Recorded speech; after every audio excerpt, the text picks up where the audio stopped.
Hey, good morning, and welcome to Unfiltered Vision News, bringing you the news unfiltered Monday through Friday, 7 to 9 a.m. Eastern. My name is Dr. Ashaki Noni Nichols, and I will be your host this morning. Good morning to everybody. Happy Wednesday. As we like to say, happy hump day, right? It's the middle of the week. It's gotten here so fast. Can you guys believe it? Next week is going to be Thanksgiving. It is here, okay? It is here and going on. So, thank you so much for joining us here this morning. And we're going to start out this morning with our Kids Corner, really celebrating our children and hopefully helping them learn some life lessons. But he was often lonely. Despite having everything money could buy, he felt something was missing. One day, Oliver saw a boy named Leo playing happily with a simple toy outside. Curious, Oliver approached him. Leo invited Oliver to join him. For the first time, Oliver experienced joy from something simple: friendship. Oliver realized that true happiness isn't about having the best toys or the biggest house. It's about kindness, friendship, and sharing with others. Oliver discovered that the greatest wealth is found in the heart, not in possessions. By choosing kindness over riches, he gained something money could never buy: true friendship. Yeah, something money can never buy. Sometimes, do we ever really consider that? Like real, true friendship is actually priceless. It truly, truly is. I've had some friends, and unfortunately, they're no longer um, with us. They did pass away a few years back, but just grateful that I had friends like that in my life. And prayerfully, God will continue to bless me with even more. So, with that, we're going to get into our daily mantra, right? Of honoring God with our body. God, please guard our mind and our thoughts. God, help me to fix my thoughts on what is true and honorable and right and pure and lovely and admirable. So I will think about things that are excellent and worthy of praise. God, help me to listen to your voice, protect my ears. God, help me be quick to listen, slow to speak, and slow to become angry. God, protect my eyes from sin's damage. God, please protect my eyes. God, I make a covenant with my eyes not to look lustfully. God, please speak life over my mouth and protect my words. God, set a guard over my mouth. Lord, keep watch over the doors of my lips. God, help my hands to serve generously. God, help me to do good to everyone, especially to those who belong to our family in the faith. God, protect my reproductive organs and help me honor you, God, with my body and keep it pure. God, help me to honor you with my body. And God, please protect my feet to walk in your path. God, let your word be a lamp for my feet and a light on my path. So that is just our daily reading to how to honor God with our bodies and really keep that mental focus, because a lot of times we go into the day and we're really not prepared, right? Our hearts, our minds, and really like, God, what will you use me for today? Right? Sometimes we don't know. We're just getting out of bed. We're just going about our day, but there's always a purpose behind every action that we have. And Minnesota Fats, thank you so much for joining us this morning and reposting the stream. And Spud McKenzie says, good morning and amen. Good morning to you. Thank you so much for joining us from YouTube. Appreciate that. And guys, if you're on YouTube, please make sure to like, share, and subscribe. It is free, the good thing. And I really want to build up that channel over there on YouTube just to keep the message going, right? Keeping the message going. And so, with that, I wanted to, because this is Women in Wellness Wednesday, it is open mic. So, if anybody would like to share, um, uh, definitely please let me know if you want a mic. I can send you one through email at unfilteredvisionnews@gmail.com, or you can send me a direct message on X. Just let me know in the comments. So, and I can send you a link that way. And definitely, why not? Thank you so much for joining us this morning. Your bus is here. Have a safe trip on the bus.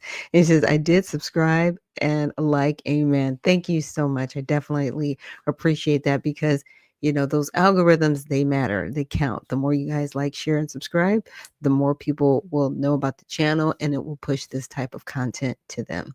So I definitely appreciate everybody that is joining us this morning. And so with that, I'm going to play an inspirational video for our women this morning for Women in Wellness Wednesday.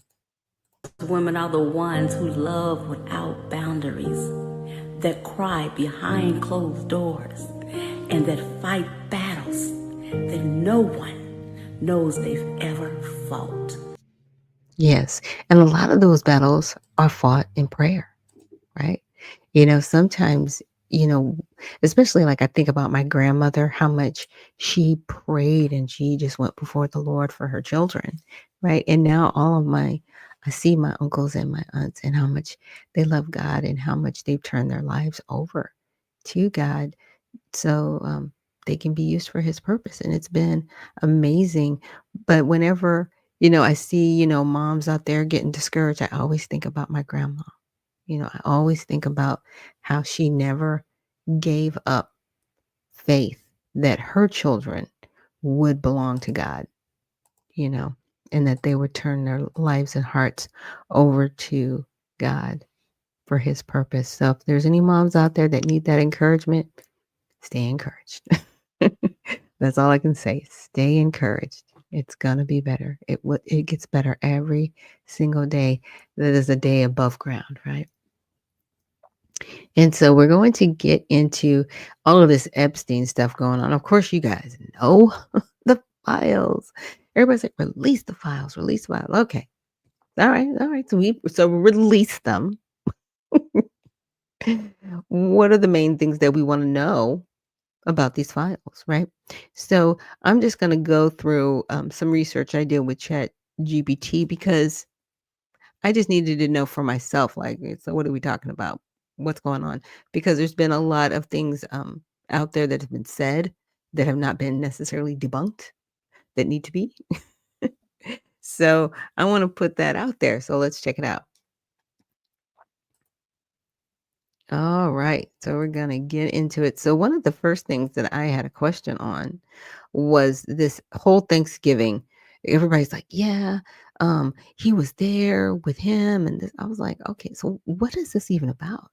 So I asked, I said, is there proof in the Epstein files, right? In the files that Trump was with Epstein during Thanksgiving in 2017? No, there's no proof in the recently released files, right? As of November 12th, 2025, document dump over 20,000 items from Epstein's estate that Donald Trump spent time with Jeffrey Epstein during Thanksgiving in 2017. The claim stems from a single email exchange that has been misinterpreted and exaggerated on social media, but it only indicates geographic proximity in Palm Beach, Florida, not an interaction between the two men. So, there's Mar-a-Lago and then there's Palm Beach where Mar-a-Lago is positioned. So if Jeffrey Epstein was in Palm Beach, doesn't mean that they even said hi to each other. This just means he was in Palm Beach. So he wasn't at Mar-a-Lago. Trump wasn't wherever Epstein was. So what are we talking about? Right? So here's the key details from the email. The relevant document is an email thread dated November 23rd, 2017, Thanksgiving Day, between Epstein and Faith Cates, a New York-based fashion executive. Cates inquired about Epstein's holiday plans where he was out of town. Okay. Cates, where are you having Thanksgiving dinner? Epstein, Eva, a shorthand reference to his ex-girlfriend, Eva Anderson Dubin. That's who Eva is. Okay. Cates. So Glenn must be there, likely referring to Glenn Dubin, Anderson Dubin's husband and a hedge fund manager. Cates. Who else is down there? Epstein, David Fizzle, Hanson, Trump. Cates. Have fun. Okay. Because he says Trump's name here, everybody just automatically assumes that Trump is gonna be at wherever location this is, right? The phrase down there in this context refers to Palm Beach, Florida, where Epstein owned a waterfront mansion purchased in 1990, and Trump was staying at his Mar-a-Lago resort, a private club about 10 miles north. So David Fizzle appears to be a misspelling of David Fazil, a business associate, and Hansen likely refers to someone in Epstein's circle, probably Hansen Robotics or another contact, though unclear.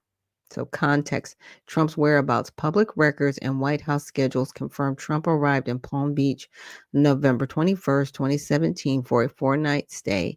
He participated in a virtual Thanksgiving call with U.S. troops, visited Coastal Guard personnel at a nearby an inlet on November 23rd, and spent much of the holiday golfing, including with Tiger Woods and Dustin Johnson on November 24th.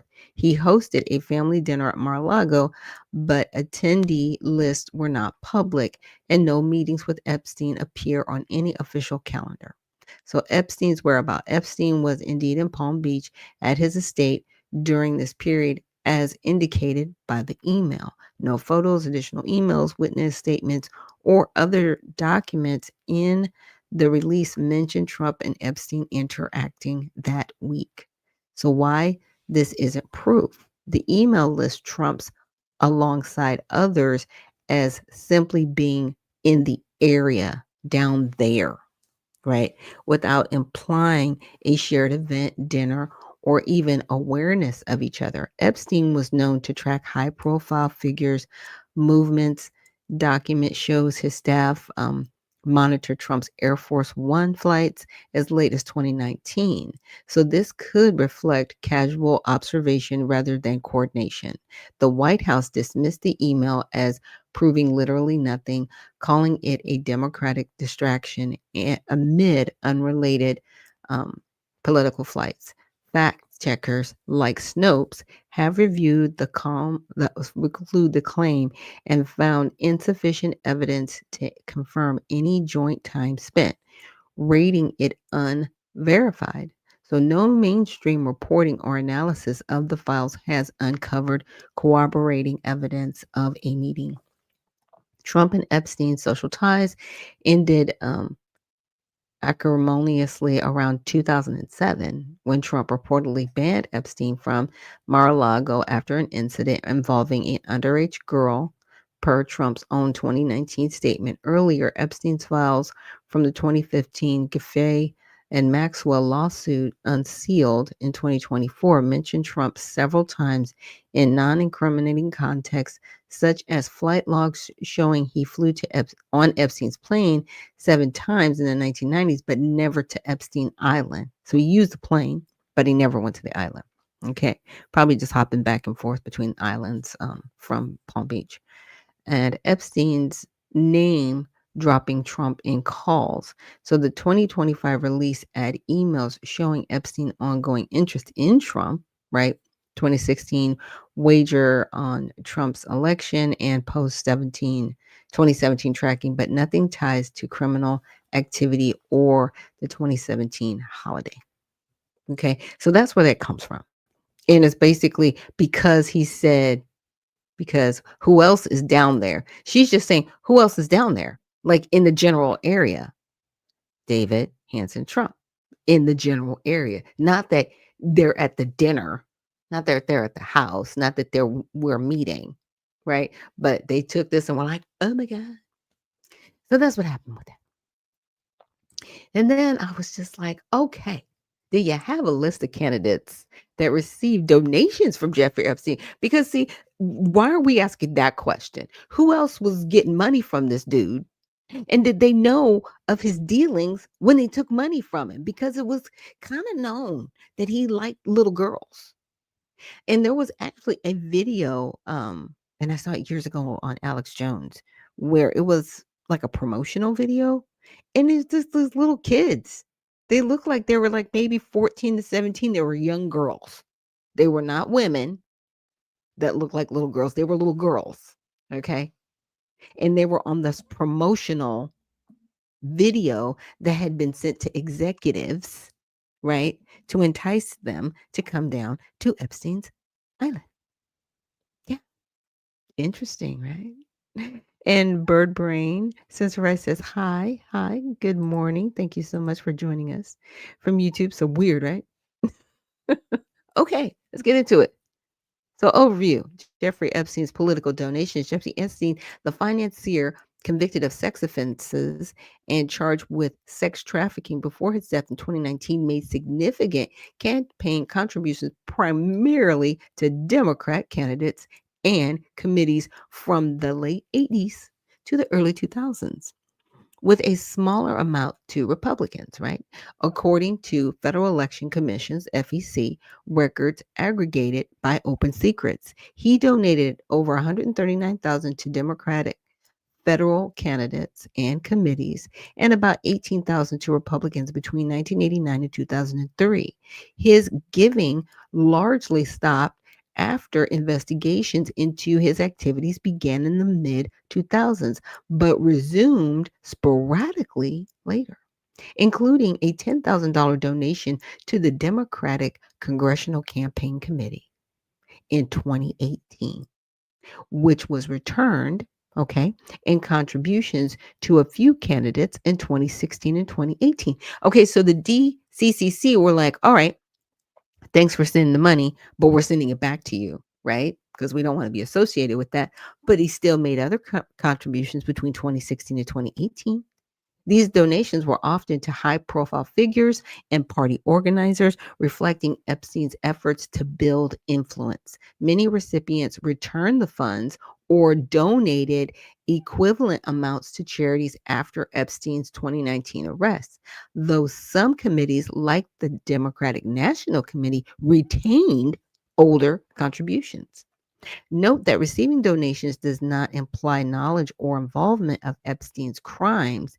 The contributions were legal at the time and occurred before his offenses were widely public. So here's my thing. The Democrats, they want to use it like, oh my gosh, you're an association. But look, he contributed to your campaign. So are y'all guilty? Right? Because see, it's only useful if you can use it as a weapon, right? Yeah.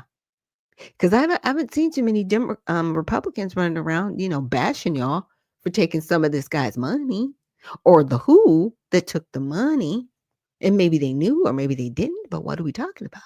Hmm? Yeah. So the list below focuses on federal candidates, those running for U.S. Congress, the presidency, or related offices. Compiled from FEC data and reporting, state and local donations. New Mexico, Governor Bill Richardson's campaigns are noted separately where prominent. Amounts are approximate totals from the cited periods and may include bundled or joint committee gifts. So one of the people that he's donated to, and it tried to do it in some type of chronological order, was Bill Clinton. Yeah, Democrat. We all know who Bill is, right? We all know Bill is because Bill was flying back and forth to the island. What was you doing, Bill? So anyway, he's a Democrat, right? $1,000 direct to his 1992 campaign, 25,000 to the Clinton Foundation via his charity. Okay. So years in 1992, 2006, Epstein flew Clinton on his jet multiple times post-presidency for foundation work, but Clinton denied knowledge of crimes. Really? He was back and forth to the island more than 10 times. It was more than 10 times. Allegedly. We'll say allegedly. It's fine. But anyway, um, so you did that and you're saying there's no crime? Really? Okay. We'll see what comes up. Hillary Clinton, right? Democrat. He donated 20,000 to her in 1999, part of a joint fundraising effort with the Democratic Party. Chuck Schumer, 7,000 to 22,000. Schumer donated an equivalent amount, excuse me, to anti-trafficking groups in 2019. He had to make himself look good after he found out, like, oh my gosh, I can't believe that he was involved in that stuff. This is what tickles me about some of these people, because they want to just totally be like the high road individuals. You probably had a good idea what this man was doing and involved with. He wasn't shy. That's all I'm saying. He wasn't very shy about who he was. That's all I'm saying. So y'all can say what you want to. Y'all all got busted, as far as I'm concerned. John Kerry, 10,000, part of a $77,000 to various Democrats. Right. Kerry's spokesperson stated he did not know Epstein personally and had no active campaigns for over a decade. Convenient, right? Chris Dodd is a senator. Uh, he gave him $1,000 and it was returned after Epstein's Florida plea deal. Okay. Richard Gephardt, another Democrat, part of the 77,000 bundle. Former House Majority Leader, exact individual amount not broken out for aggregates, but he didn't return the money. Joe Lieberman, we've heard of him, right? He was a former VP nominee, no response to inquiries, no returns. Okay. All right. Stacey Plaskett, that's the lady in the U.S. Virgin Islands that you're going to see a lot from her because they actually have her on film and a timeline of Epstein texting her while she was in committee to question some individuals. I think she was questioning Michael Cohen. Yeah. Okay. Miss Plaskett. Yeah, and there's also, I think, another email where she was trying to connect with Epstein to an event. And this is 2016 to 2018. So at that time, he was a very well-known pedophile during that time frame, right? So represented territory, including Epstein Island, that's her territory that she represents, the Virgin Islands, donated equivalent to charities in 2019 after initially declining. So initially, she didn't want to give up the money, but then she did. Wild. We need to know what she knew and when she knew it, right? Heather Schuler, she's a Democrat, $1,000. Former congressman from North Carolina, Heath. Bart Gordon, former congressman. These people haven't sent the money back, right? Bob Packwood is a Republican, okay? It's a former senator who faced his own sexual misconduct allegations in the 90s. Yeah. No, not saying he sent the money back, but yeah, he got a little bit more than $1,000. Bob Dole. Yeah. Former Senate Majority Leader, 1996 presidential nominee, Mr. Dole. Yeah. Mm-hmm. You got some money from Epstein too. Yeah, like nobody's off the table right now. Stop coming outside acting like you have the moral high ground. You don't. None of you in Congress do. Mm-hmm. George H.W. Bush. W. Yeah. Mm-hmm. Former president, part of a broader GOP giving, right? He got some money from Epstein. He just there's just no exact amount. Did you return it, George? Did you return it, W? Do we know, right? Rick Lazio, he was a Republican in the 2000s. He ran against Hillary Clinton. Accounts closed long ago. Okay. I don't even remember who this dude was, but I guess he ran against her. Okay. Gwendolyn Beck, independent, 12,000, including 2,600 direct, 10,000 to support political action committees. Later donations after Epstein's hiatus. So yeah, I'm like anything after 2007. I'm suspecting it with you because the allegations were out there about 2011.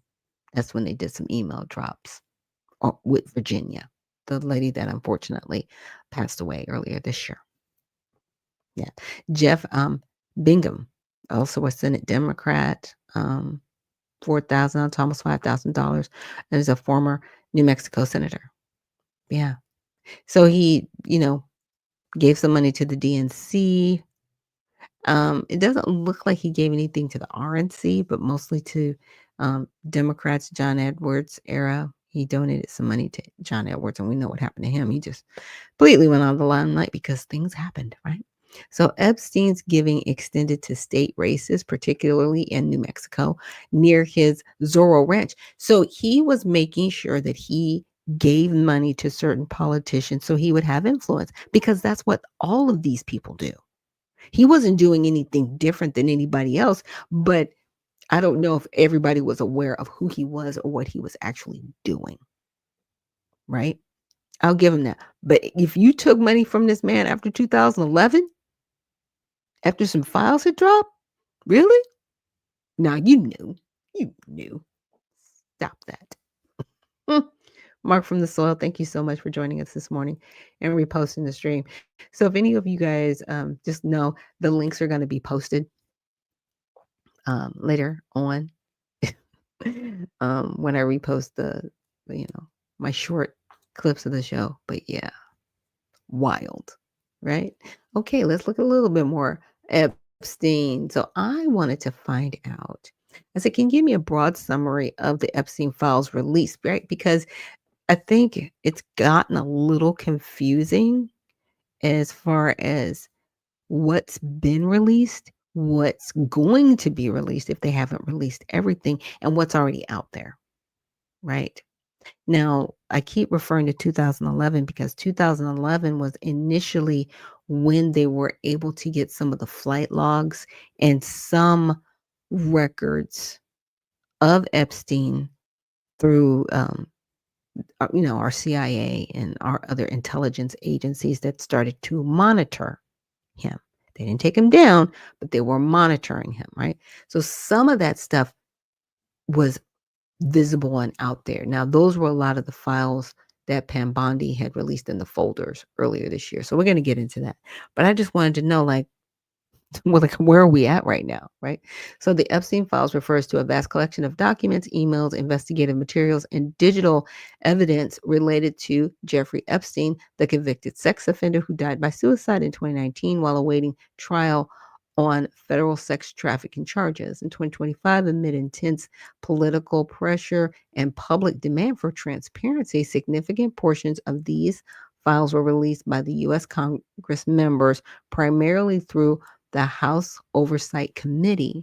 The releases stem from a subpoena to Epstein's estate and highlighted his communications with high profile figures. On November 18th, both the House, in a vote 427-1, and Senate unanimously passed the Epstein Files Transparency Act, compelling the Justice Department to publicly release all unclassified records within 30 days of presidential signature, including materials on Ghislaine Maxwell, Epstein's convicted associate, flight logs, and references to government officials. President Trump, who had previously opposed full disclosure, reversed course and indicated he would sign the bill, though concerns persist about potential redactions for national security or victim privacy. Now, here's the deal. If they release some of these files that had already been released unredacted in 2011, people are going to be able to do their own comparisons because the information's out there, right?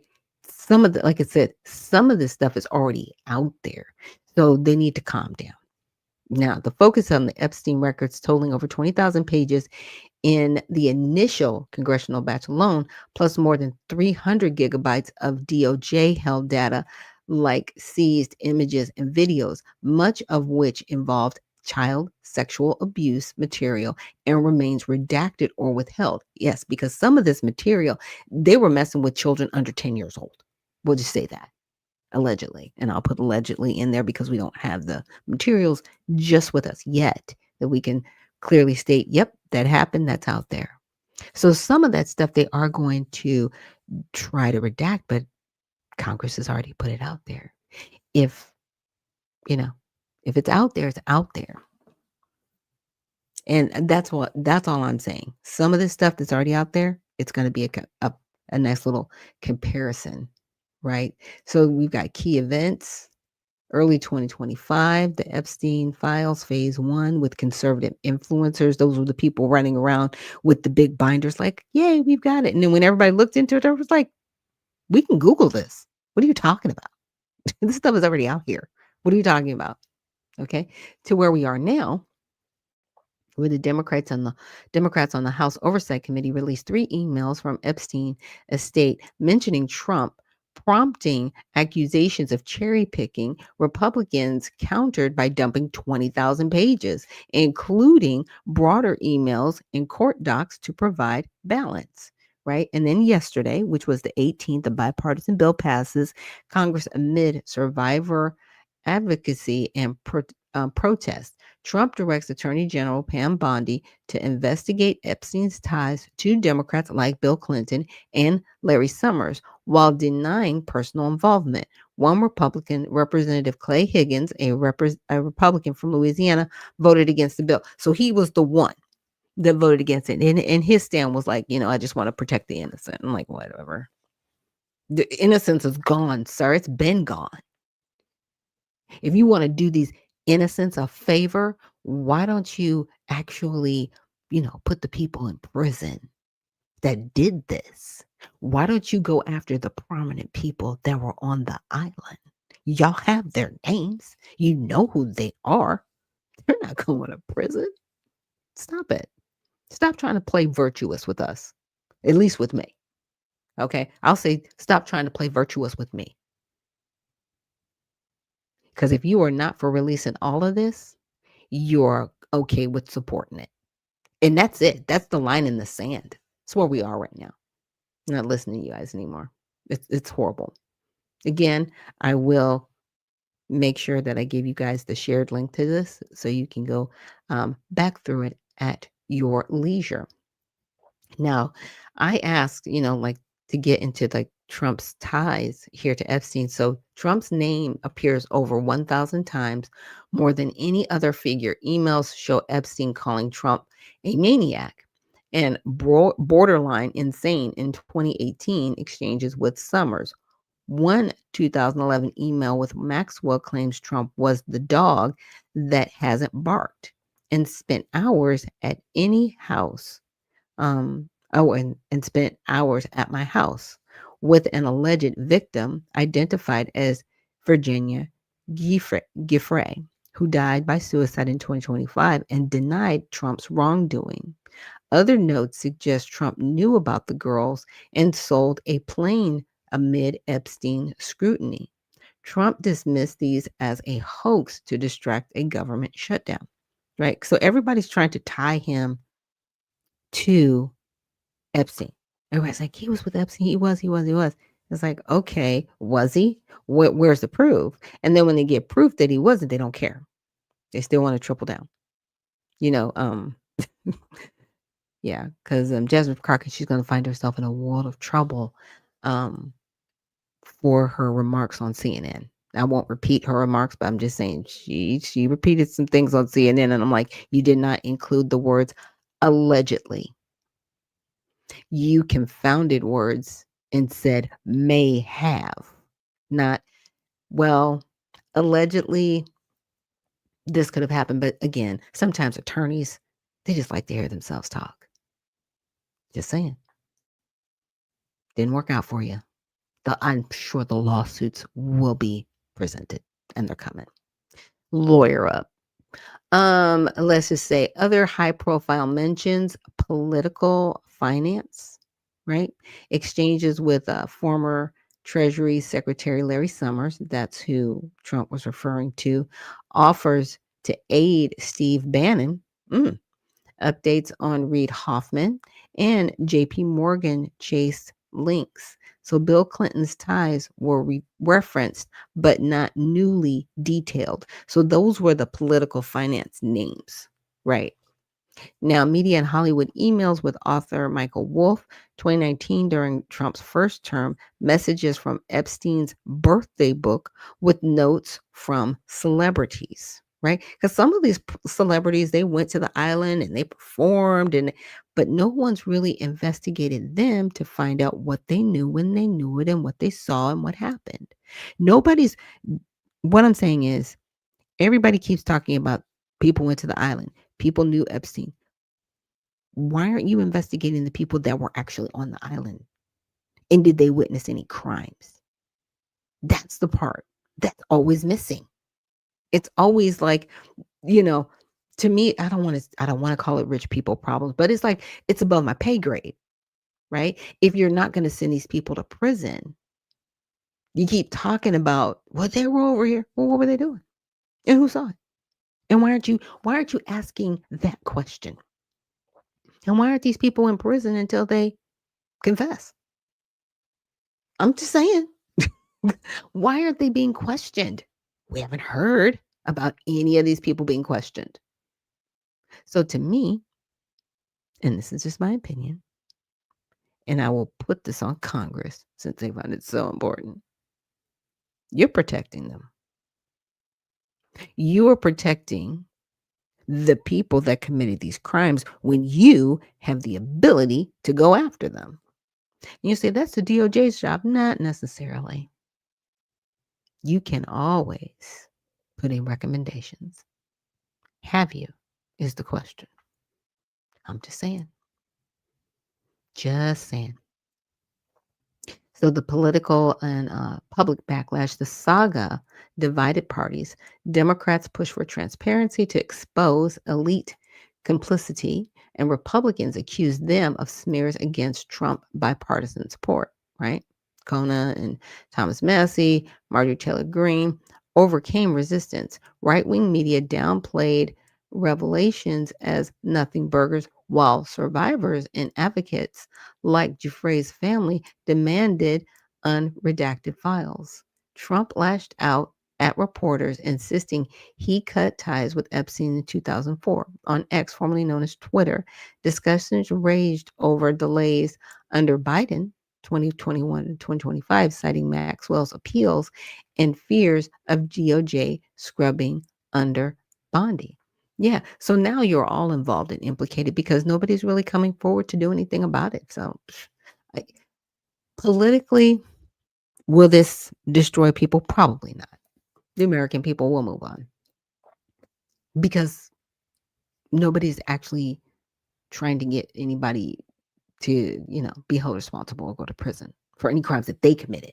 Right now, we're past Epstein, we're past Maxwell. Who was on the island, and did they commit any crimes against children? The only one so far that suffered any type of backlash, I would say, would be Prince Andrews because he was implicated. He was found out. He was found guilty. They have stripped him of some of his titles within the royal family. But that's it. That's it. On American soil, what are we doing? It's weird. It says there was confusion on the documents being released and parties accusing one another for withholding the documents. Can you show timelines? Right? Because you guys will hear about things. It's like, well, they released it and they didn't, and they were supposed. I was just like, whatever. Like, what are we talking about?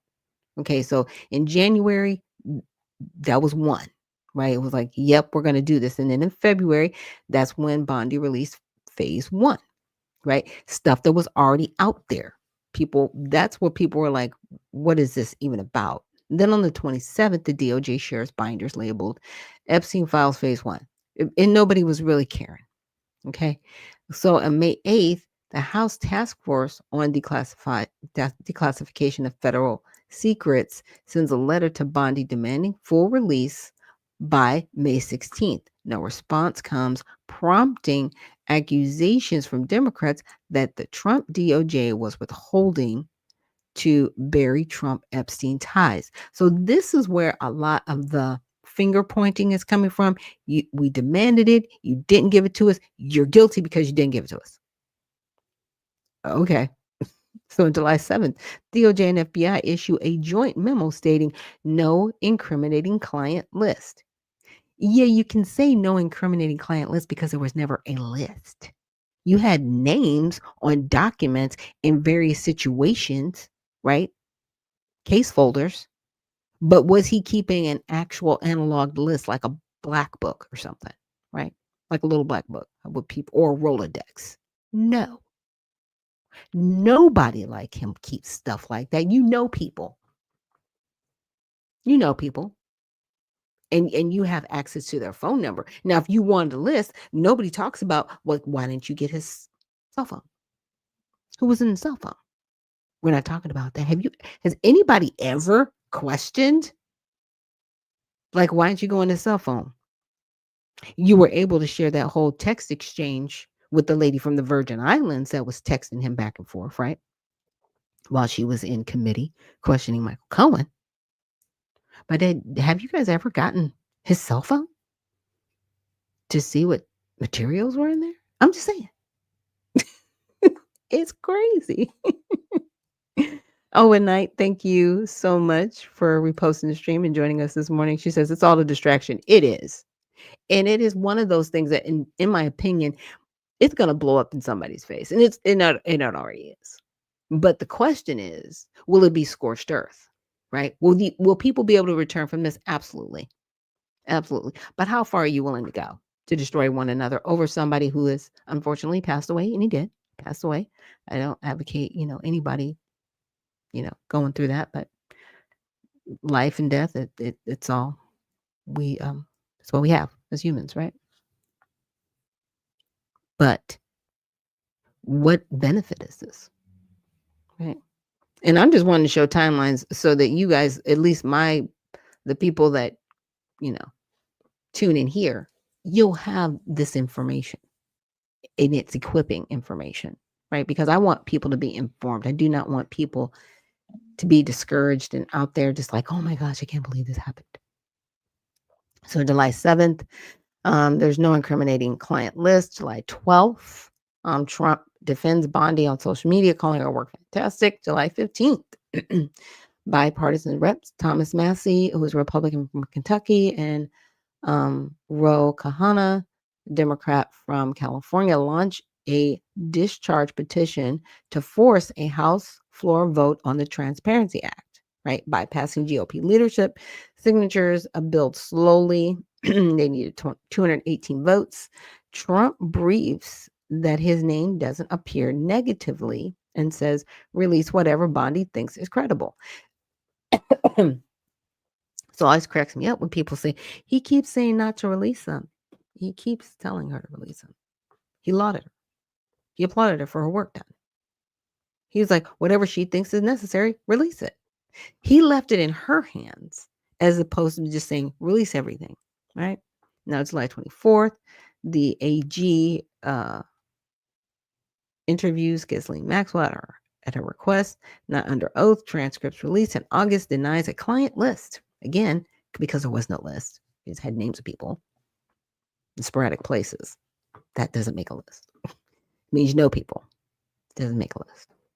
September 8th, 2025, the House Democrats released Epstein's 50th birthday book, including a page allegedly from Trump. He denies authoring it. Republicans called this cherry picking to smear Trump. So this is all we're doing. Oh, and Oa says, good morning. I'm going to send you a DM about advertising. Thank you so much. I definitely appreciate it because I need it. October 3rd, protest art depicting Trump and Epstein appears near the Capitol. So protest art, I'm not going to call it graffiti, but it's art, right? Kind of did that. Oh my goodness. People got excited, had to take it down. Okay, oversight. Democrats, and this is November, so now we're getting more current, right? They release state emails mentioning Trump over 1,000 times, right? Epstein calling him maniacal. Republicans counter with 20,000 pages of broader docs. Discharge petition hits 218 signatures after Representative Adelita Guerrielova of Arizona is finally seated. Okay.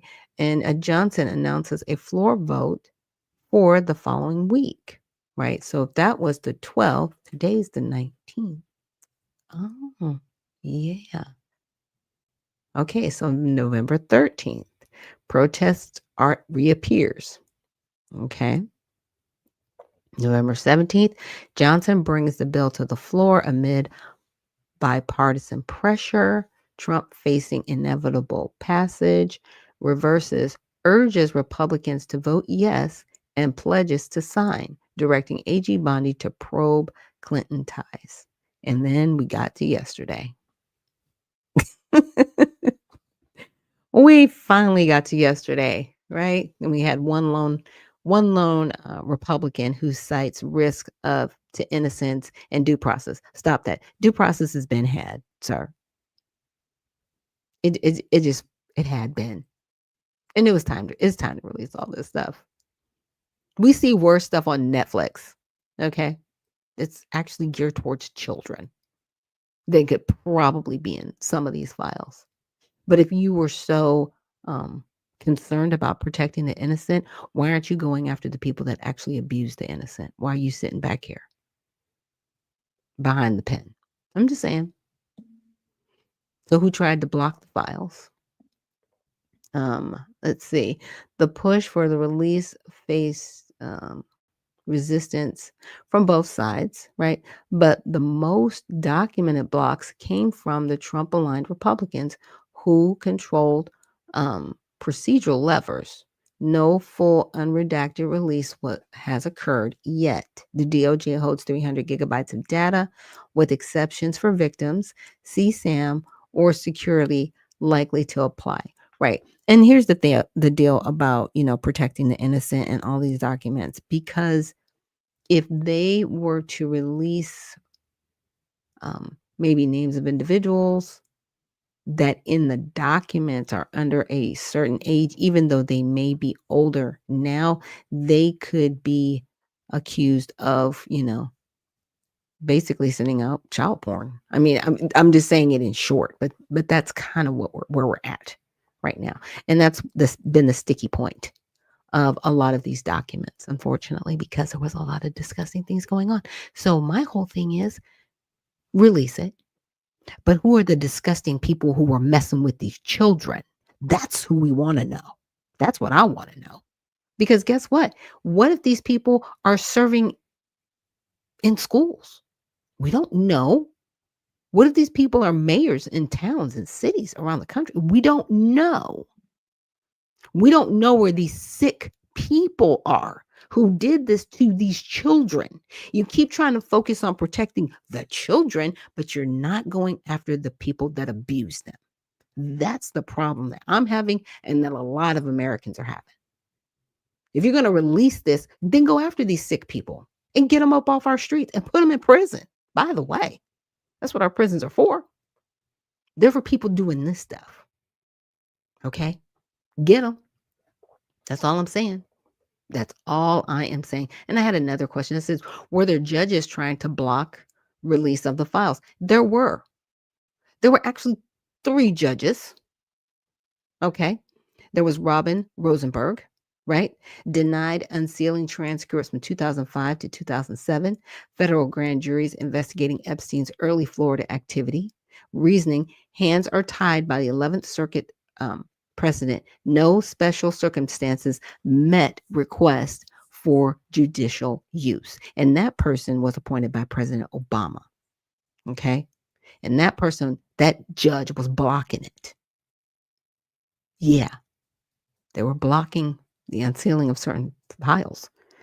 Paul Engelmayer in August of this year denied unsealing grand jury transcripts, exhibits from Maxwell's 2020 to 2021 sex trafficking indictment. Reasoning, no special circumstances. Premise of new public insight, demonstrably false, protects victims and witnesses, not a public interest matter. So they kind of downplayed the matter.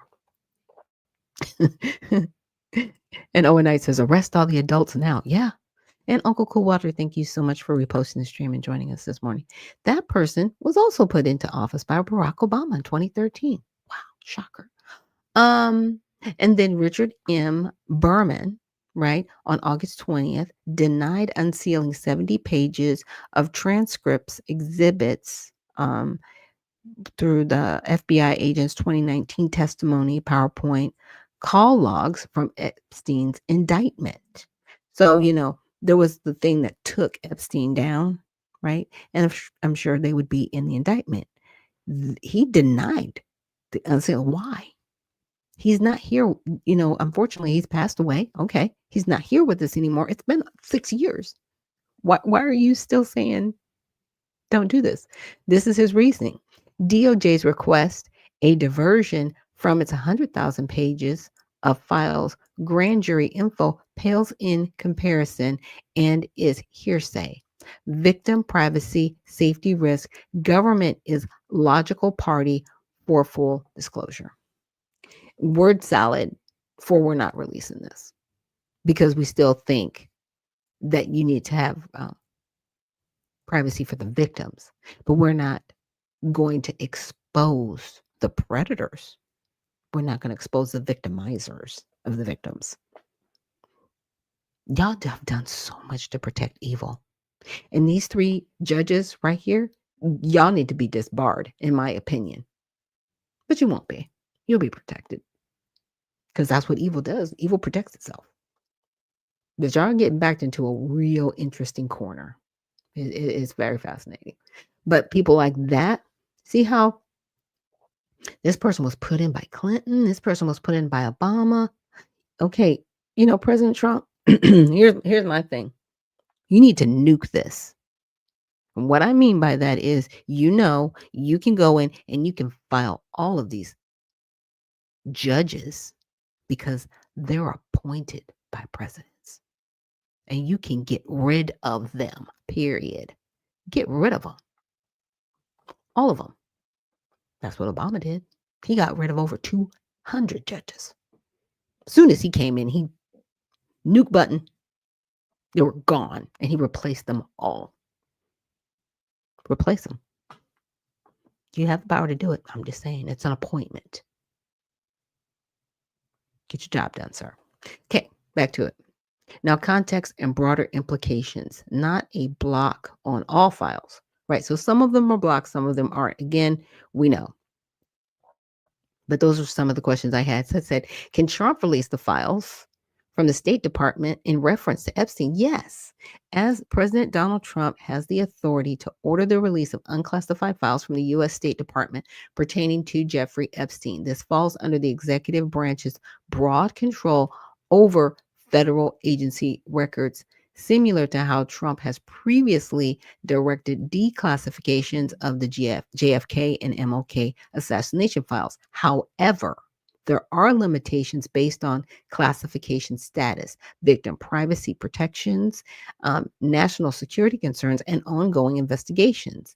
The recent Epstein Files Transparency Act primarily compels the Department of Justice to release its holdings, but it doesn't directly address State Department materials, leaving Trump with unilateral power to act there if he chooses. But here's the deal. He could be like, I want to release him from the State Department, and these things would come up, right? Victim privacy protections, right? Under the Crime Victim Rights Act, national security concerns. So as much as he wants to say release it all, there are some things he can say yes, but there are some things that will get bottlenecked back because of those two things. I'm just saying, just those two things right there, right? Because we know what we're dealing with. We're dealing with really depraved human beings that did some really awful things to children. Okay. But those children, we have to protect their privacy at the same time. I'm telling you, it's really, really sad what we're doing, what's happening. So, legal basis for release, we can get into all that. And this basically just explains what the president can and cannot do, right? So, again, I will be sending you guys all this stuff. So with the State Department files full, he can order declassification unilaterally. No new law needed, right? Volume status, all that. So in short, Trump can and could release state files today via a simple executive order, bypassing the DOJ-centric drama. His recent pivot on the act suggests momentum for broader transparency, but whether he'll target state remains unclear. Watch for announcements from the White House or Rubio for real-time updates. The ex-DOJ Deadline is mid-December. Could prompt parallel state actions. Okay. And then I asked, did Trump release the files? No, President Trump has not yet released the Epstein files. Okay. He just hasn't. Now, with this whole bill, it's en route to his desk, but the Senate's adjournment until Wednesday, the 19th, which is today, means formal transmittal won't occur until then. Trump has publicly stated he is prepared to sign it as soon as it arrives and has urged Republicans to support the measure, marking a sharp reversal from his earlier opposition, where he labeled it a Democratic hoax and pressured GOP holdouts. Okay. And I hear where he's kind of coming from. He was like, don't just pick the things that you think are the most awful things, just release it all if you're going to do it. Right. So, I'm sure that they will put it out there, right, for all of us to see. I also wanted to ask, I said, can you give me results of Epstein case? And if those involved with pedophilia were charged, right? So Epstein was a financier, convicted sex offender, accused of operating a large-scale sex trafficking network that targeted underage girls, some as young as 14, from the early 2000s through at least 2019. His activities involved recurring grooming and abusing dozens of minors at his properties in New York, Florida, New Mexico, and the U.S. Virgin Islands, often with the assistance of associates who procured victims for him and other powerful individuals, right? Everybody always talks about Epstein. Nobody ever talks about anybody else. So there's been civil lawsuits against the Epstein estate. Now, charges against associates involved with pedophilia or sex trafficking. Epstein's network included recruiters, employers, and high-profile contacts who allegedly facilitated or participated in the abuse. However, criminal prosecutions have been limited. Here's a summary of those charged in connection with pedophilia or related sex crimes. We know about Ghislaine, right? And then there's this other person, Luke Brunel, who he was over a modeling agency supplying the girls, right? Other minor or related charges, as Alfredo Rodriguez. He is a former House uh, manager who was sentenced to 18 months in 2010 for obstruction of justice, trying to sell a journal detailing Epstein's activities.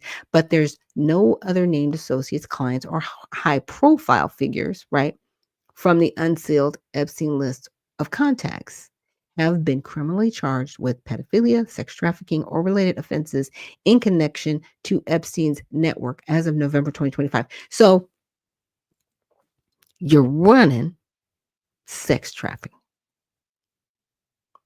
to people who want to be involved in pedophilia. They come to the island. Some of these people on the flight logs. Not everybody on the flight logs participated in it, but some people did. They're not going to jail. What? Epstein's going to jail for supplying the children, but the people who actually committed the acts aren't in prison? Like, what are we talking about? What are we doing? And nobody talks about that part. Nobody talks about that part. I'm telling you, there's only one that I know of is Prince Andrew that was outed and got caught. But there were hundreds of people who participated in this nonsense. High profile. They're not in prison. What are we doing?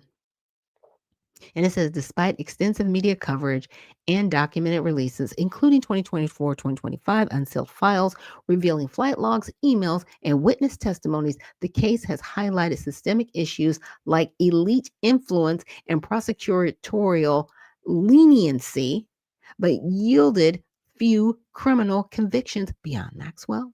Civil suits such as Virginia Giuffre's settled defamation case against Prince Andrew, like I said, only Prince Andrew, who denied wrongdoing but paid an undisclosed sum in 2022, have provided some accountability, right? As of 2025, victims groups continue advocating for full declassification of FBI files with renewed calls amid political discussions. Because, see, here's the thing, they keep saying, oh, we got to protect the kids. No, you want to protect the people who did this to the children.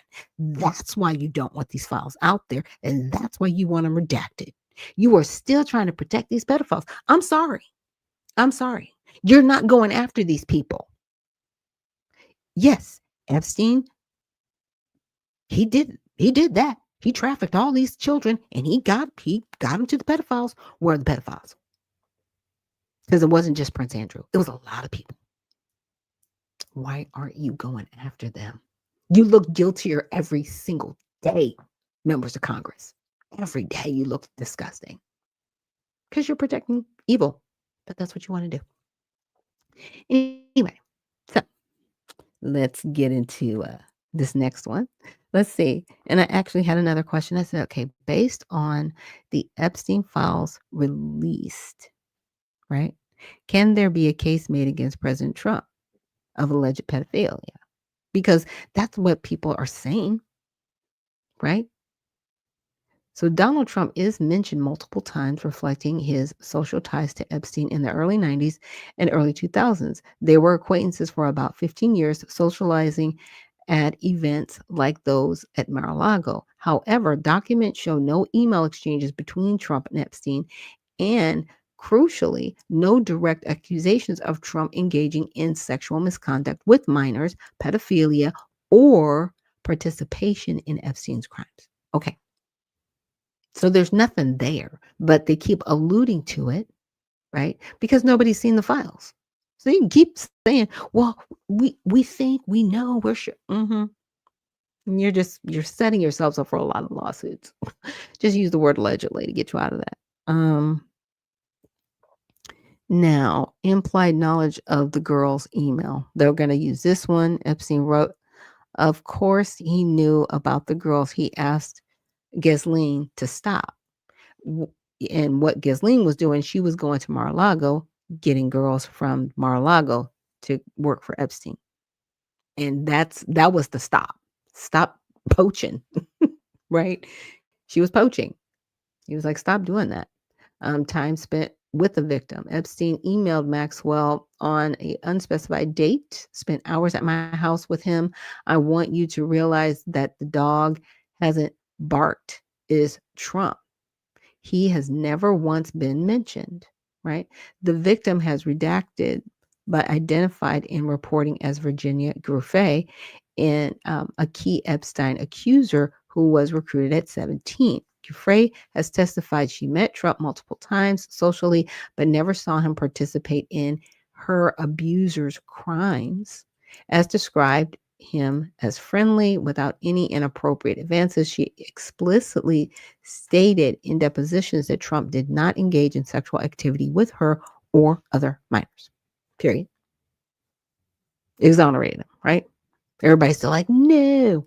So the phrasing dog hasn't barked is ambiguous. It could mean Trump escaped scrutiny because he wasn't involved, or as some interpret it, because the victim protected him, right? However, Giuffre's own statements undermine any inference of complicity and no other evidence in files supports wrongdoing.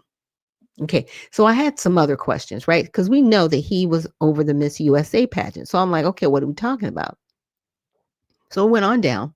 Now in 1997, Maria Belado, she was 15 when she was running for Teen USA, and Victoria Hughes, which was another teen at 17, alleged Trump walked into the dressing room unannounced while underage contestants as young as 15 were changing. Okay. He reportedly said, don't worry, ladies, I've seen it all before. 4 other unnamed contestants corroborated similar intrusions. Ivanka Trump, then an executive at the organization, confirmed in a 2006 interview that her father had a habit of entering dressing rooms. So here's my thing, sir, you a grown man. No. Oh, I've seen it all before. I don't care who you are. You shouldn't even be looking at your children over the age of, a certain age, pubescent, as their dad. You shouldn't be walking in on folks if they are not fully clothed. Like, what's wrong with you? Now, could that be considered pedophilic behavior or just bad behavior? Right? It could be considered pedophilic. No, I'm not going to say that. Like, what are you doing walking in the dressing room with these underage girls? What's wrong with you? No, I'm not letting it slide. Definitely not letting it slide because I'm somebody who was an abuse survivor. Absolutely not. Disgusting behavior. But this is why people say alleged pedophilia with you, Mr. President, because of those actions, because that was disgusting. Not becoming of a gentleman at all. You do not walk into any place with women. I don't care if they're underage or overage or your age. Be respectful. But this is where people are getting this from. I just want you guys to know that. Everybody in Epstein's orb, right? Or association, and it was almost like association by 1,000, death by 1,000 cuts. Yeah. That mindset. And I'm just going to keep it real. There are people, when they have so much money, they don't treat other people like human beings. They treat them like things. They're nothing but things to them. They are just, they're like this pen. You are nothing to me. You're a useful tool. And I will use you until I'm done with you. And then when I'm done with you, I'm moving on. That is how some of them are. And that's just, those are facts. Okay. You might not like it. It might not give you the warm fuzzies, but life is what it is. And there are people out there like that. And he's like that. Okay. I don't care what you say. Man, CEO, care less. He's getting stuff done. He is a bull in China shop. He could care less about your feelings, about business. Now, I do not like, you're walking in with these young girls. Yeah, that's pedophilic. He didn't touch them. He didn't mess with them. Thank goodness. But you shouldn't have been there. It's gross. I just want to let you know that he's not innocent in that respect, right? No, you might not have physically touched these girls, but you were very disrespectful in your actions with them. Okay, so what do y'all want him to do? Come on, TV and be like, oh, I'm so sorry that I did this. Is that gonna make you feel better about this dude? Because I need people to get up out of their feelings about this. It is what it is. Stop it. Go after the people who actually abuse these young girls and put them in prison. Do us all a favor. Get them off the street. Because if you don't, you're responsible for anybody else who gets abused by them. Yeah, I'm putting this steaming pile back at your feet. Period. Putting it on your feet. Because that's where it is. You keep talking about protecting the innocent. Why don't you put the people in prison who did it? Grow a pair. Yeah. Do you have the stones to get this done? I don't think you do. That's just my opinion. And Michonne, thank you so much. Good research. Thank you. I appreciate that. I'm trying. There's a lot of information out there, but I want to give you guys the best information possible. So we're going to take a quick break, and when we come back, I've got a couple of videos that I want to share with you guys. Hopefully we'll be able to get to them for time's sake. But thank you so much for joining me here on Unfiltered Vision News, and we will be right back after this message.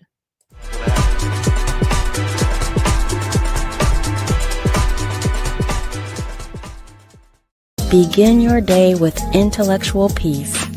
Awakening surrounded by blossoms that reflect tranquility and comfort. Carry confidence through bustling streets and focused work sessions. Let the calm of intellectual peace guide you, keeping you poised and serene. Reclaim comfort in the evening. Relax and rejuvenate as blossoms gently remind you of peace. With intellectual peace, everyday blossoms. Discover peacepads.net.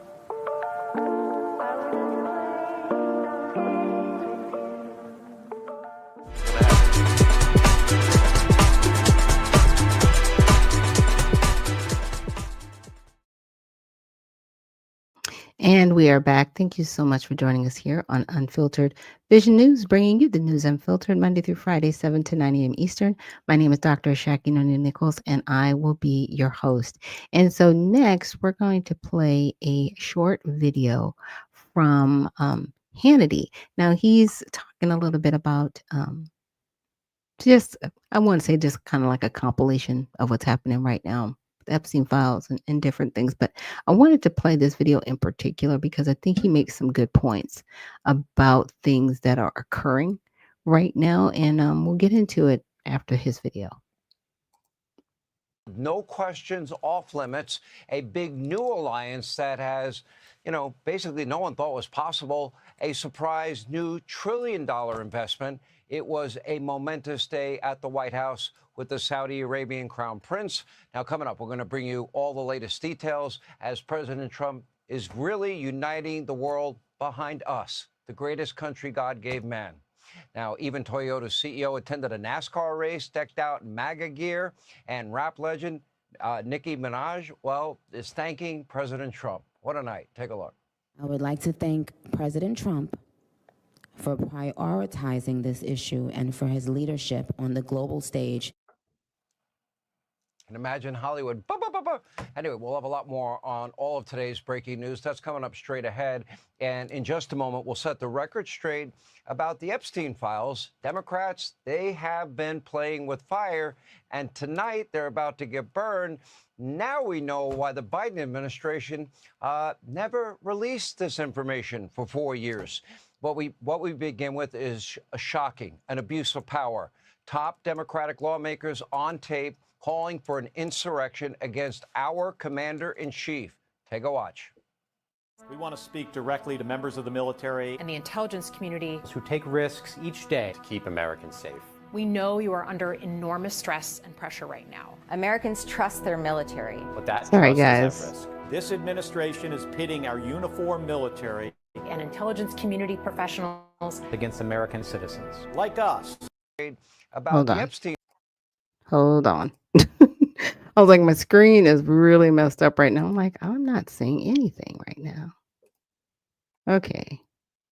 I want that view. I don't even want that view. Sorry, you guys. Democrats, trying to- they have been playing with fire, and tonight they're about to get burned. Now we know why the Biden administration never released this information for 4 years. What we begin with is shocking, an abuse of power. Top Democratic lawmakers on tape calling for an insurrection against our commander-in-chief. Take a watch. We want to speak directly to members of the military and the intelligence community who take risks each day to keep Americans safe.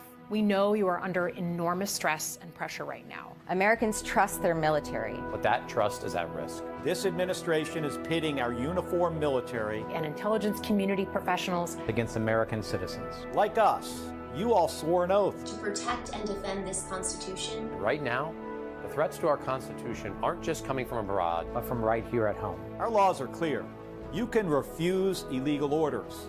You can refuse illegal orders. You must refuse illegal orders. No one has to carry out orders that violate the law or our Constitution. We know this is hard and that it's a difficult time to be a public servant. But whether you're serving in the CIA, In the Army, Our Navy, The Air Force. your vigilance is critical. and know that we have your back. This should shock the conscience and soul of every American. Article 2, Section 2 of our Constitution is very clear. Quote, the president shall be commander-in-chief of the Army and Navy of our country, the USA. Not Congress, not a former CIA officer, not a former astronaut, not Elise Slotkin. It is not just inappropriate for these Democrats to try and undermine President Trump's sole authority constitutionally as commander-in-chief. It is unlawful. A brazen act of subversion against our country. They appear to want a military coup in our country to take place. At this point, these Democrats, they might as well try to breach the walls of the White House and break down the doors like their radical supporters did all throughout the summer of love during the rioting in the summer of 2020 that they said were mostly peaceful. Now, this may sound dramatic to our detractors, but think about how we got here. Never mind the Russia hoax, the Mueller witch hunt, the bogus impeachments. In 2024, Democrats tried to throw Trump in prison. Why? To prevent him from becoming president. They raided his own home. They ripped through the First Lady's closet, his son's bedroom. A few months later, a deranged Trump hater came within 1 millimeter of taking Donald Trump's life. A short time after that, another would-be assassin somehow got within range to make another attempt at Trump's life. Now, in his second term, the president has worked hard to fulfill his stated campaign promises, everything that he ran on, full transparency, incredible access within the bounds of our federal republic. And yet the rage on the left now is at an all-time low, getting worse every single day. And we're about to show you from a North Carolina NAACP leader is now what she's saying is commonplace. We hear it all the time, almost daily. It is incitement. It is dehumanizing. Take a look. We have a little man sitting in 1600 Pennsylvania Avenue who really believes that Hitler was the greatest man ever on earth, whose whole vision is to be just like Hitler, and is trying to create a 1940s Germany right here in the United States. And like then, many people said, well, it's them, it's not me, until eventually it was them. Now, these disgusting, vile smears don't begin and end with President Trump.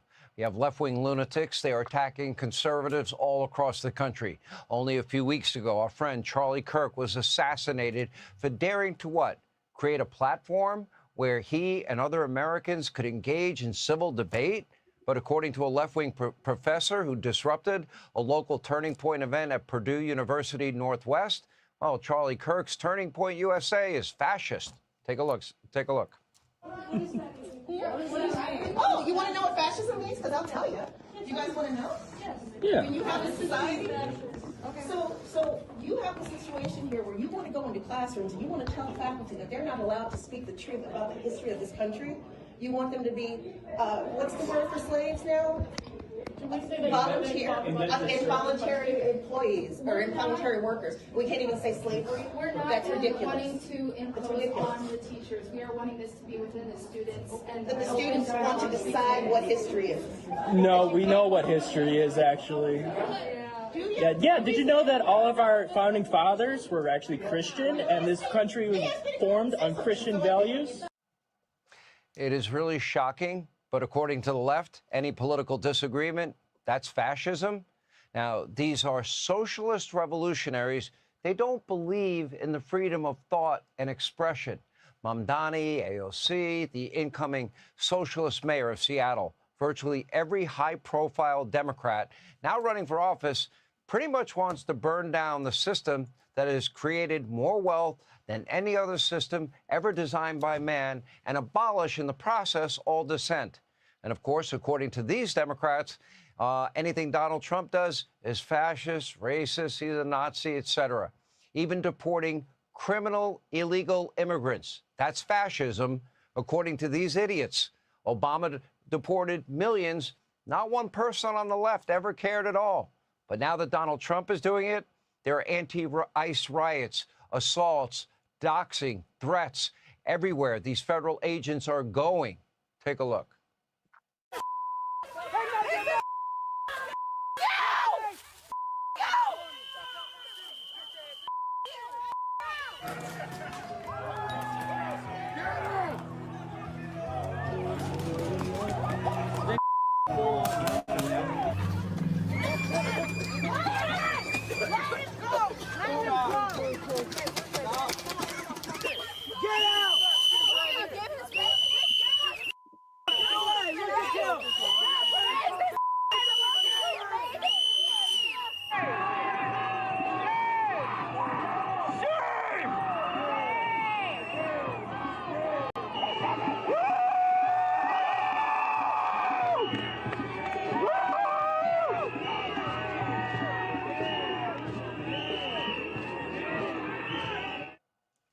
Elected Democrats, so-called leaders, they are fueling this rage that is taking place that we're witnessing all across the country.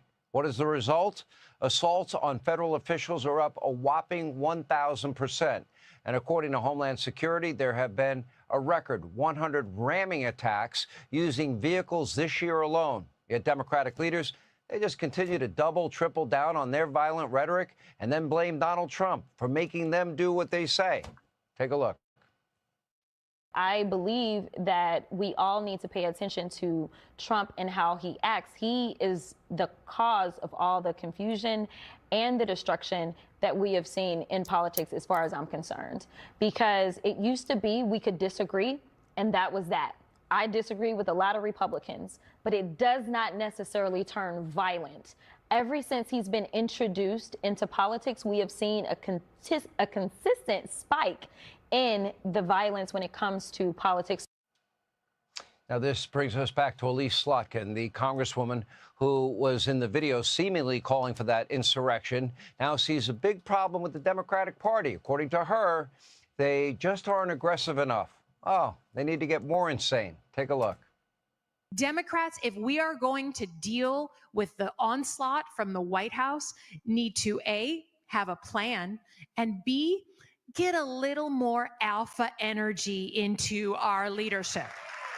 Okay, a little more alpha energy. And our veterans understand what this is. Given everything we know, this is a party hell-bent on destroying Donald Trump one way or another. It gets worse every day, and it's still not enough for these radicals. What else could they possibly do or say about Donald Trump? How much worse, could they possibly treat Donald Trump supporters? How bad, can it get worse how they treat law enforcement? What's the next step in their unyielding quest to assert the will of you, the American people? I don't have the answers to those questions, but I do know this. When a group of these Democrats come out and encourage members of our military, our intel community, to commit acts of insubordination, just know that this is headed for a very, very dark place. This won't end well. Slotkin, Kelly, all the other Democrats in that video should recant their statements, lower the temperature, or frankly, just resign in disgrace. Hey, Sean Hannity here. Hey, click here. And how should I say it? What's her name? Jasmine Crockett. She's not wrong, right? She isn't wrong in that the rhetoric hasn't been this bad since Donald Trump got in office. I don't blame her statement there, but who's the people causing the violence? Who's calling people Nazis? Who's saying that people are Gestapo? Who's doing that? Republicans aren't doing that. Now, I don't like it when they call Democrats leftist lunatics either. I can't stand it. Like, stop the name calling. You're mad because somebody's calling you a name, so you're going to call them a name right back. Like, it's dumb. It's childish. Stop it. Right? Stop that. Because you're not helping. But no, we haven't seen it this violent. But that brings me back to, it's violent. Because what if he's doing something that you guys really, really, really don't like, and the only thing you have is to pit the general public against one another, because that's all you have. Because you haven't been doing your jobs for decades, and you're still not doing your job for the American people. So the only distraction you have is violence. Because I find it very fascinating that Miss Crockett herself is sitting up there like, it just hasn't been this violent since him. Really? You're contributing to it, ma'am. Cussing like a drunken sailor. You're a member of Congress? My goodness. My goodness. And Owen says that was that AI of Nikki. I'm not sure. I'll have to check that video. I have to check the video. But there's awful what they're doing. It's sad. Like, why are you trying to tell the military not to obey direct order? Like, what are you doing? What do you do? What orders is he given? That you're not in compliance with? Oh, that he wants people removed off the soil, but that's not the military's job, and the military's not doing that. ICE is actually doing that. They're using military and the National Guard is security so that they can do their job, so they can actually have a perimeter to do their job, because there are crazy people out here, as you saw them blowing whistles and cussing out ICE agents as ICE is trying to carry out their jobs. If you don't want to see ICE on your streets, newsflash, deport the people that should be deported, and they won't be in your city. It's real simple. It's real simple. Okay. And also says Democrats used the whip. Republicans, they used to. They used to.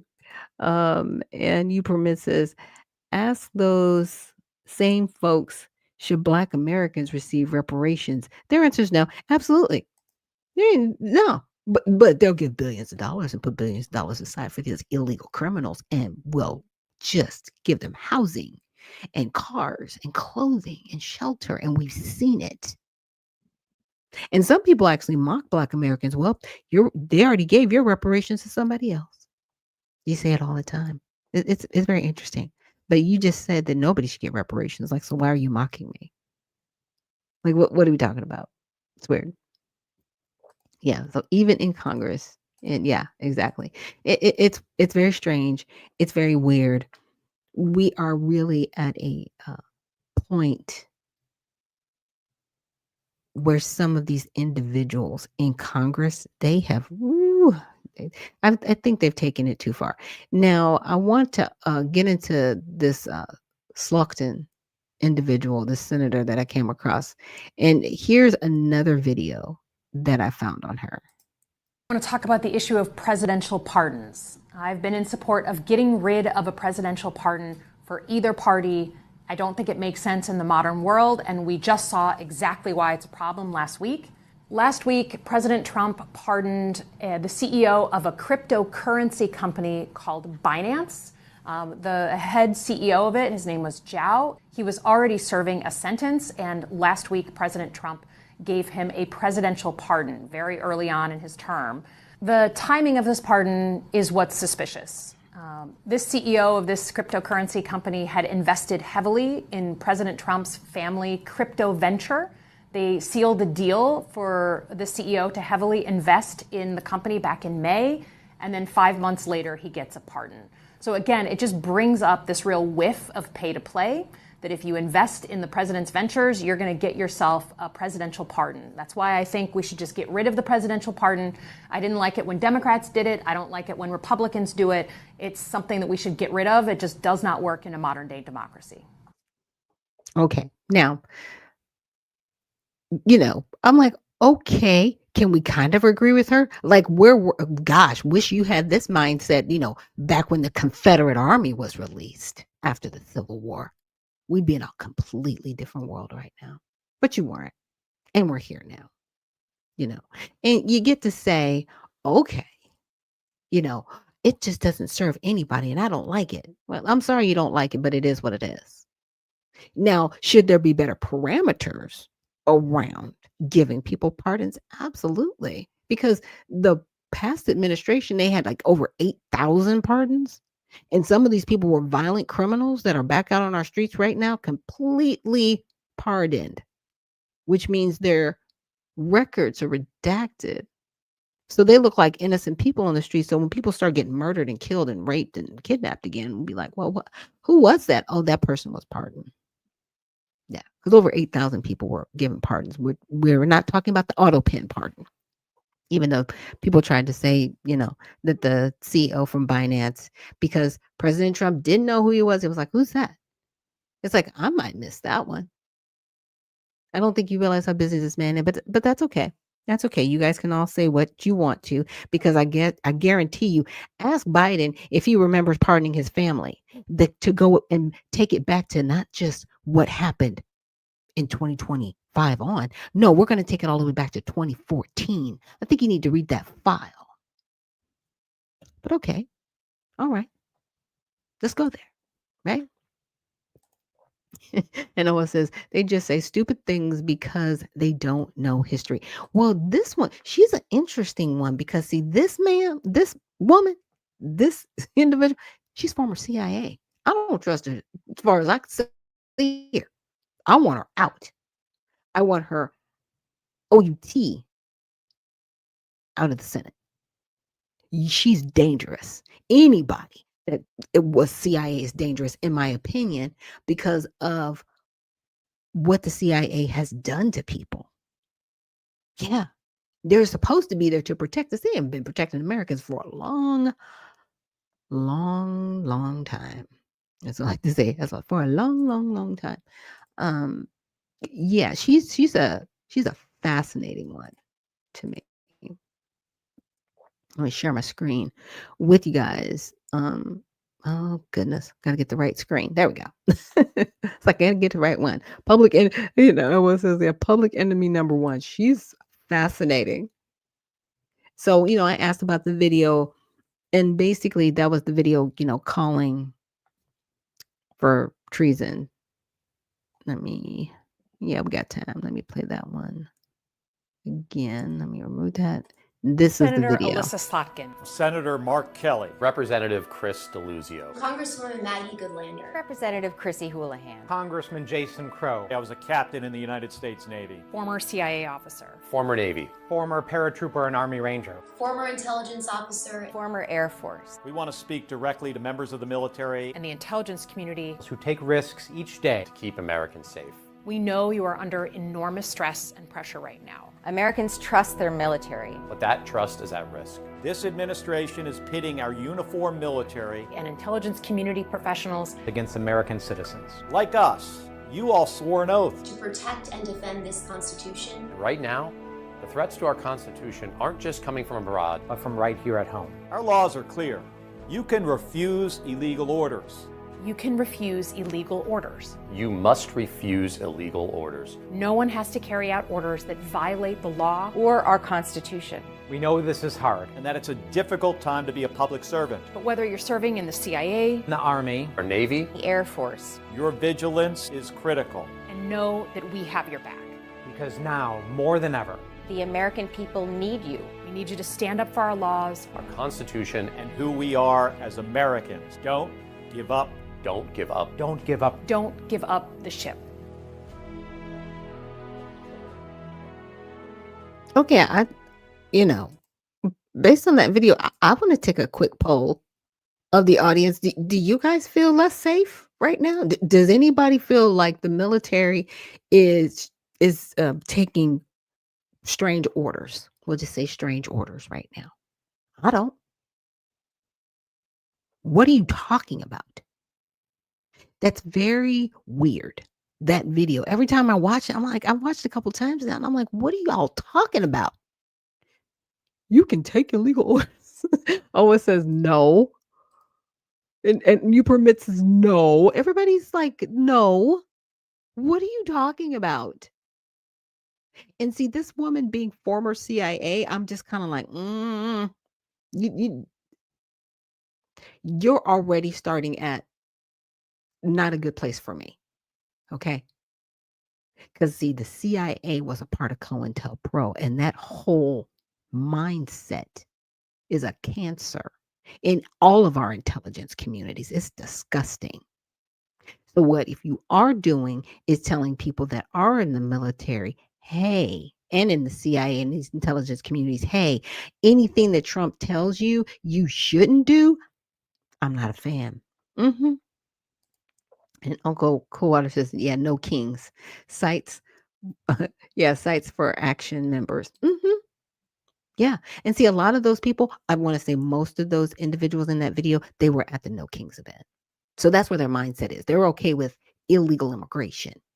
You are. You're okay with the American people being put under heel from foreign entities. No, you're okay with it. Like say it with your whole chest. Because we see it now. It says that's like the Buck and Clay show CIA. Yeah. It's crazy what's happening. I'm like, what are we talking about? Oh, you were saying Cities for Action. Yeah, Cities for Action members. That's what it looks like. So in that video, because I asked, I said, could there be a case for treason or insurrection? No, based on review and the post, there is no content that reasonably support legal case for treason. And I think I was just looking at her overall post in her profile, right? While insurrection involves activity rebellion against authority, Slokin's post as a sitting U.S. senator and former CIA analyst focus on policy advocacy, constituent services, and defending constitutional norms, none of which involve calls to violence, war, rebellion. Okay, great. But they keep saying we need to follow the Constitution. I'm like, okay. And you permit says as long as it's not in their neighborhoods. Exactly. Because I don't see any of these individual. Has anybody seen any of these people in Martha's Vineyard being taken down? Huh? Anybody? Bueller? I haven't. Okay. Because they're not there. Because you won't allow them there. But you're okay dumping these criminals specifically in Black communities, and you do it all the time, and then you tell us don't complain about it. I am tired of these progressives. You are the most dangerous people walking the planet because you lie well. And you want to tell our babies who are out here giving up their lives to protect us to not follow orders they may not be comfortable with? What are you doing? Okay. There's some people that need to be removed from office. She's one of them. She doesn't get to go back. Okay. And I'm going to have to make a list of all those senators, and we're going to have to look them up, and we're going to have to go to Open Secrets and find out who's in their pocket. We will find you. And we're going to make sure that you do not ever get reelected. Yeah, that's what this show is about. I'm about taking people down. Okay. Because I'm tired. And you permit says not in Princeton, New Jersey. And Noah says that was what Kirk always left out. Yeah. It's like, what? What are we doing? Upholding the military's oath of the Constitution. Yeah. And they are obligated to follow the directives of the president. What is wrong with you? What is really wrong with you? And so, and of course, I was asking about insurrection and stuff. And I said, I see some of her advocating to support illegal aliens and illegal immigrants. Also, she isn't supporting protecting American citizens against illegal activity. Right. And so now I'm just having a conversation with Grok.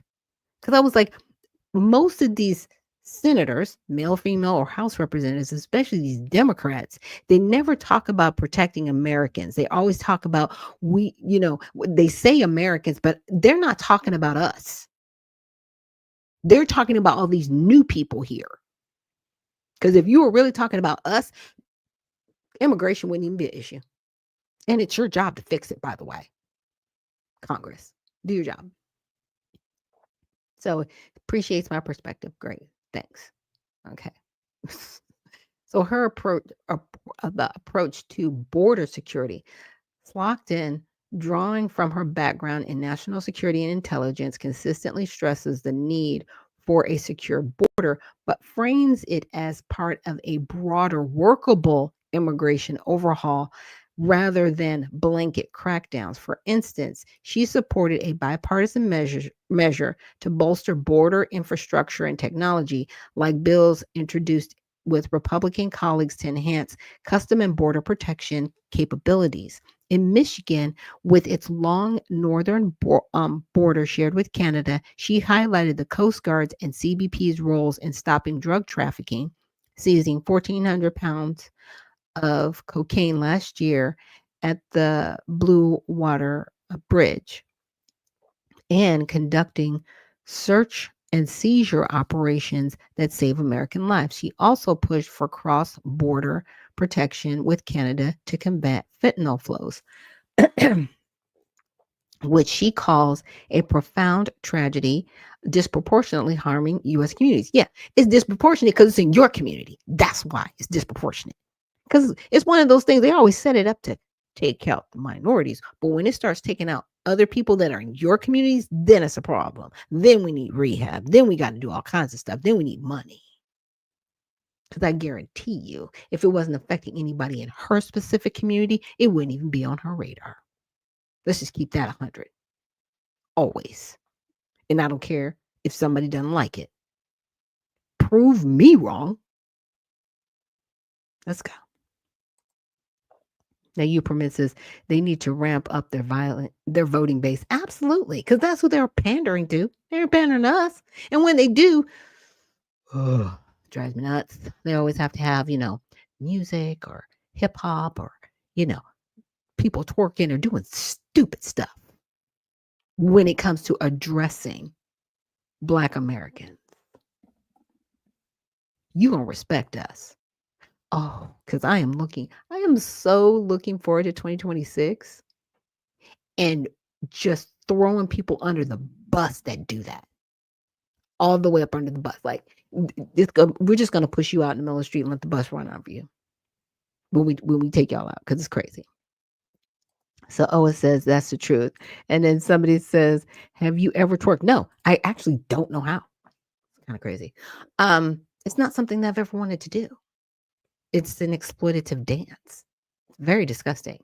Now, if that's something strippers want to do, that's their job. I mean, that's what they want to be involved in. That's not my business.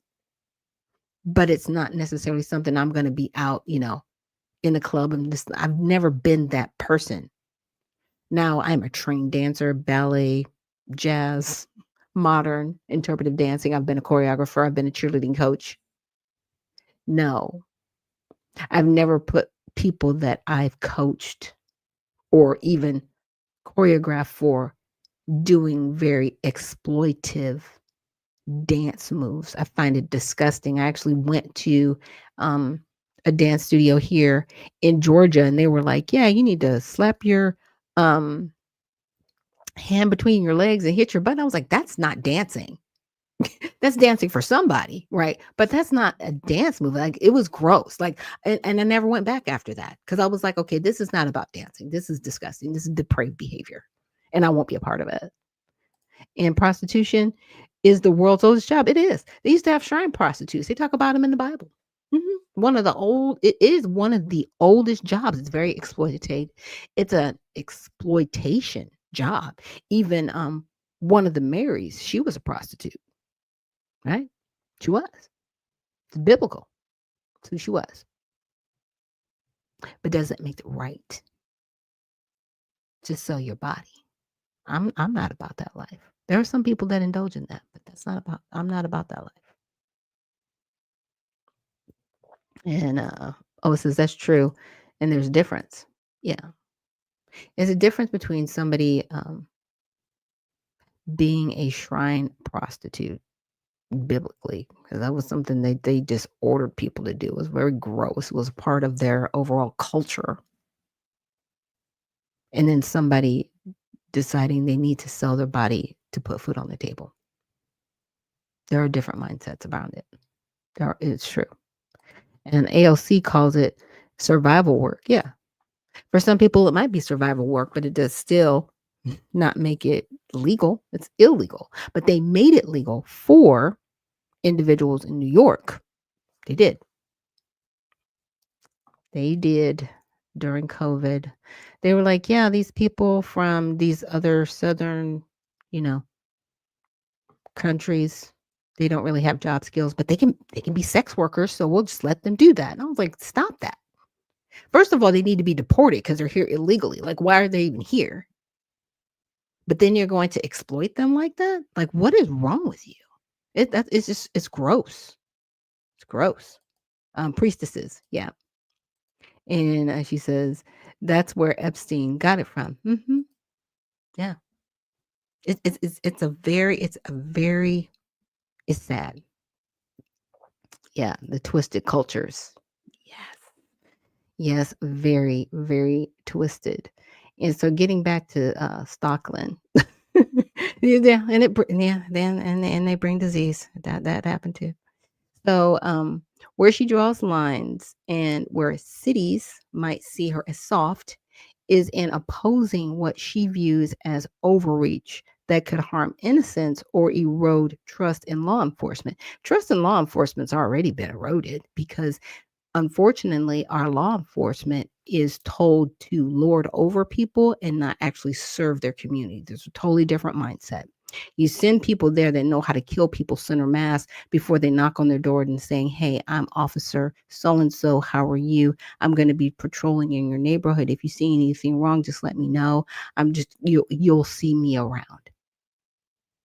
They don't do that part, but they know how to shoot somebody center mass in the back running from them because that person is running from them because they're afraid.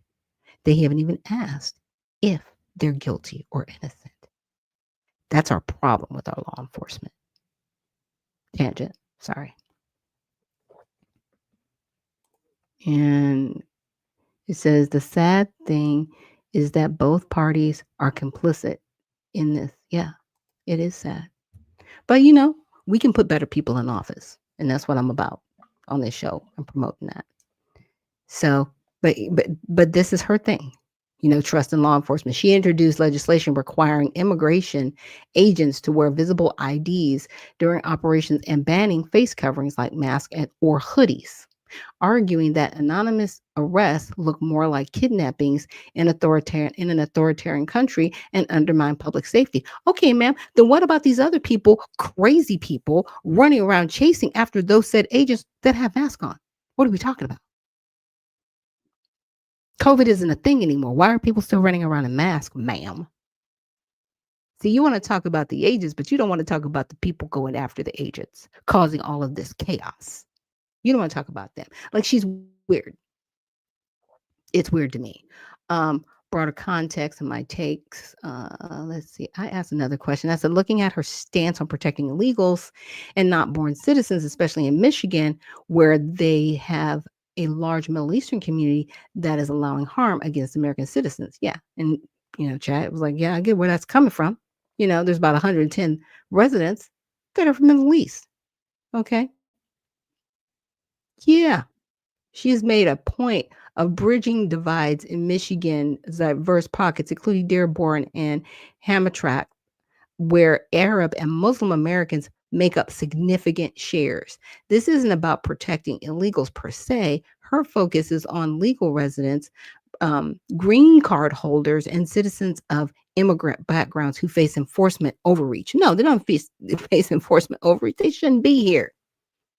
You know, yeah, I'm ready to go scorched earth. I'm ready to just anybody who's been naturalized in the past 5 years, I want everything. I want you deported. I want you off the soil. And definitely everybody here is illegal. I want you deported and off the soil. And I want our country to be made up of individuals that want to be here. Because see, they opened up the floodgates. They put all these people here that don't even want to be here. They bring them with themselves, and now we have a mess. And all we're doing is just cleaning up messes from these people who hate America, like truly just don't even want to be here. Get them up off the soil. Okay. She is a dangerous person. And we need her out of the Senate immediately. I'm glad I found her. Now, the last place, in here I was talking about the CIA, and I said, has the creation of the CIA helped or hurt Americans? The Central Intelligence Agency was made, right? And they said it's helped Americans in attacks like 9/11, intelligence, the Cold War, technological spinoffs. The agency funded early development of U-2 SR-71, Corona satellites, lithium batteries, and parts of what became apparent internet, right? Yeah, because you basically went around and stole technologies and brought it back to us. That's gross. But anyway, so major ways the CIA has hurt Americans, right? The 1953 Iran coup, the 1954 Guatemala coup, arming Afghan Mujahideen in 1980, domestic overreach, the operations with chaos it's called Chaos, MK Ultra, drug experiments and unwitting citizens, COINTELPRO, right, which completely obliterated the Black community. Collaboration and mail opening programs violated civil liberties and fueled public distrust of government. Church Committee in 1975 and Pike Committee exposed widespread abuses. It's insane. It's insane what our own federal government has done to us. And when we don't trust them, they're like, oh, why do you trust us? Because y'all are horrible people. And you really haven't fixed anything. But it's okay. Because next week on Tell It All Tuesday, the next people that we're going to go over are the people that were in that video. And we're going to look them up on Open Secrets. And we're really going to see like who they are, right? Who are you and who's in your pocket? Because see, who's in your pocket determines how you move in Congress. Because you are not there to serve the American people. You are there to serve the people that put you in office. And if you didn't do it $1 at a time from the people in your community, then whoever gave you that 100,000, 500,000, yeah, that's who you work for. And I can tell, like I said, I can tell. I can tell who people work for. Because you can see it in the way they move and how they vote and how they speak and address the American public. But yeah, thank you guys for joining us here on Unfiltered Vision News for Women in Wellness Wednesday. Tomorrow, we have Mighty Men Thursday. We don't have a special guest coming, so we will have open mics. So for any of our men that would like to come on stage, definitely let me know. Send me a message either through unfilteredvisionnews@gmail.com or direct message on X. Okay. So with that, we're going to get out of here for this broadcast of Women in Wellness Wednesday. And remember, stay well, stay focused, and stay unfiltered. We'll see you in the next one.